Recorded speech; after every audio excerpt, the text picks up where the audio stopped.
اور جو دن کی آخری نماز ہے عشاء 17 رکعت، 4 سنت 4 فرض، 2 سنت 2 نفل، 3 وتر 2 نفل، یہ پڑھے۔ اس کے بعد آپ کو پڑھنا ہے سورہ ملک۔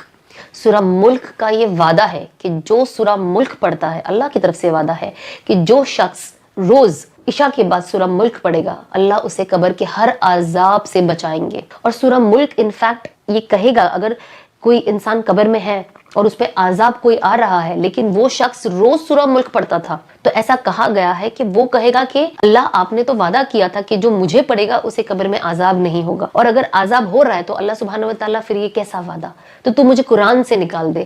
کیونکہ اتنا بڑا وعدہ ہے سورہ ملک کا۔ سورہ ملک آپ کے لیے جب جنازہ قبر کے اندر جاتا ہے اور جو انسان روز سورہ ملک پڑھتا ہے، سب سے پہلے ڈیفینڈ کرنے سورہ ملک ایسے کھڑے ہو جاتا ہے کہ یہ شخص سورہ ملک پڑھتا تھا، اس کو قبر کا عذاب ٹچ بھی نہیں کرے گا۔ تو یہ سوچئے اس چیز کی سب سے زیادہ ضرورت ہے ہمیں، چاہے ہر انسان کو رزق کی ضرورت ہوتی ہے، ہر چیز کی ضرورت ہوتی ہے، لیکن اگر آپ اس کے اندر بھی ہائپوتھیٹکلی کوئی پرائیورٹی ڈھونڈیں، ہر انسان قبر کے عذاب سے بچنا چاہتا ہے۔ دیکھیں آپ انسٹاگرام پہ میں بہت دیکھتی ہوں،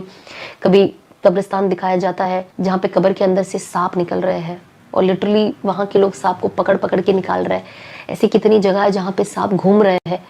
تو وہ دیکھ کر ایک خوف آ جاتا ہے، اور وہ دیکھ کر آئی تھنک جب ہم دیکھتے تو وہ ہمارے لیے ایک ریمائنڈر ہے کہ ہم اور سورہ ملک کی اس کثرت کو پڑھے، اس کو ایک کثرت سے پڑھے، زیادہ پڑھے۔ اب بیکاز اب میری امی بھی وہاں پہ ہے تو میں کوشش کرتی ہوں، یہ میرا کوئی عمل کسی کو بتانے کے لیے نہیں ہے، بٹ آپ کی حوصلہ افزائی کے لیے ہے، کیونکہ جب انسان کو پتہ نہیں ہوگا تو عمل کرے گا کیسے۔ تو میں کوشش کرتی ہوں کہ ایوری ڈے میں اپنے مطابق ایٹ پریزنٹ روز عشاء کے بعد 5 بار کوشش کر کے سورہ ملک پڑھ لیتی ہوں، کیونکہ میں اتنے سالوں سے پڑھتی ہوئی آئی ہوں، تو ایک طریقے سے اللہ سبحانہ وتعالیٰ نے اسے میرے زبان پہ ایک طریقے سے بائی ہارٹ ہو چکا ہے، تو بہت اچھے سے، اور مجھے بہت مزہ بھی آتی ہے یہ سورہ پڑھنے کے لیے۔ تو میں پڑھتی ہوں، پھر ٹرن کرتی ہوں، پھر پڑھتی ہوں، پھر ٹرن کرتی ہوں، پھر پڑھتی ہوں، اور آف کورس میں اس کا ایصال ثواب میری امی اور بہت سارے مرحوموں جتنے بھی مرحوم ہیں ان کے لیے بھی بھیجتی ہوں،